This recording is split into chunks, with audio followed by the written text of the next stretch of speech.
Hi everyone.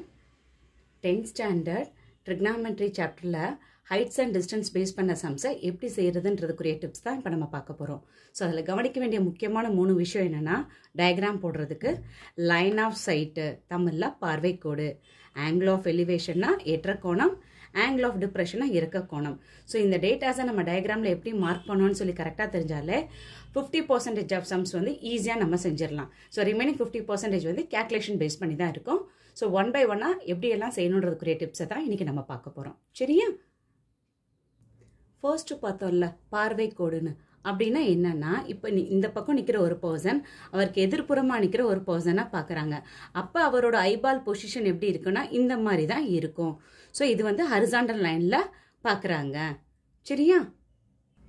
இப்போ நம்ம பார்க்க போகிறது இந்த அப்சர்வர், தட் இஸ் அந்த பார்வையாளர் என்ன செய்ய போகிறாங்க அப்படின்னா மேலே இருக்கிற பட்டத்தை பார்க்குறாங்க.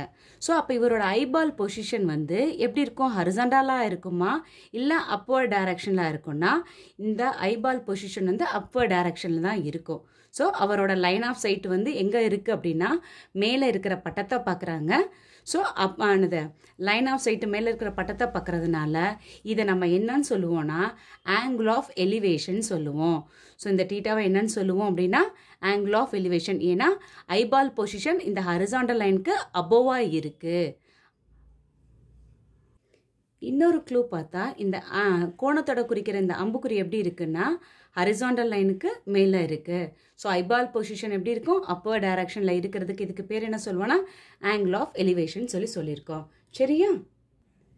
இப்போ இந்த அப்சர்வர் என்ன செய்கிறான்னு கொஞ்சம் உங்களால கெஸ் பண்ண முடியுதா? இவர் என்ன பண்ணிட்டு இருக்காருன்னா கீழே கடலில் இருக்கிற மீனை பார்க்குறாருன்னு வச்சுக்கிறோம். இதுக்கு பேர் கிரவுண்ட் லெவல். இப்போ இவரோட ஐபால் பொசிஷன் கீழே டவுன்வர்ட் டைரக்ஷனில் இருக்குமா அப்போர்ட் டைரக்ஷனில் இருக்குமானா ஹரிசாண்டல் லைனுக்கு கீழே தான் பார்க்குறாங்க. ஸோ இந்த இடத்துல நம்ம டீட்டாவோட ஆரோ மார்க் இண்டிகேஷன் டவுன்வர்ட் டைரக்ஷனில் போடணும். சரியா? ஸோ இதுக்கு பேர் என்னன்னா ஆங்கிள் ஆஃப் டிப்ரெஷன். சரியா? ஸோ திருப்பியும் சொல்கிறேன், நல்லா கவனிச்சுக்கோங்க. இவரோட லைன் ஆஃப் சைட்டு அப்போர்ட் டைரக்ஷனில் இருக்கா டவுன்வர்ட் டைரக்ஷனில் இருக்கான்னா டவுன்வர்ட் டைரக்ஷனில் தான் இருக்குது. அந்த டவுன்வர்ட் டைரக்ஷனோட மேத்தமெட்டிக்கல் நேம் என்ன சொல்லுவோம்னா இங்கே ஆங்கிள் ஆஃப் டிப்ரெஷன், தமிழில் இறக்க கோணம் ஃபார்ம் ஆகுது. சரியா? ஸோ இது வரைக்கும் நம்ம பார்த்த எல்லா விஷயங்களையும் மொத்தமாக கன்க்ளூட் பண்ணுறோம். இப்போ அப்சர்வரோட line of sight that is horizontal லைனுக்கு மேலே இருக்குது. இவர் வந்து இப்போ பட்டத்தை பார்க்குறாங்க அப்படின்னா இவரோட ஐபால் பொசிஷன் எப்படி இருக்கும்? அப்பர் டைரக்ஷனில் இருக்கும். இதுக்கு இங்கிலீஷில் என்னன்னு சொல்லுவோன்னா ஆங்கிள் ஆஃப் எலிவேஷன், தமிழில் ஏற்ற கோணம்.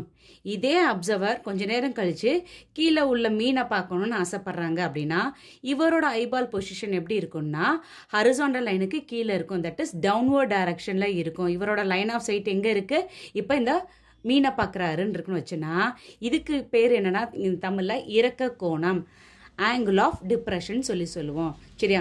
ஸோ ஏற்ற கோணம்னா என்ன, இறக்க கோணம்னு சொல்லி என்னன்றதை இப்போ பார்த்துருக்கோம். அதை சம்ஸில் என்ன மாதிரி யூஸ் பண்ணுறோன்றதுக்குரிய வீடியோ நெக்ஸ்ட் இதில் நாங்கள் சொல்கிறோம். Thank you students.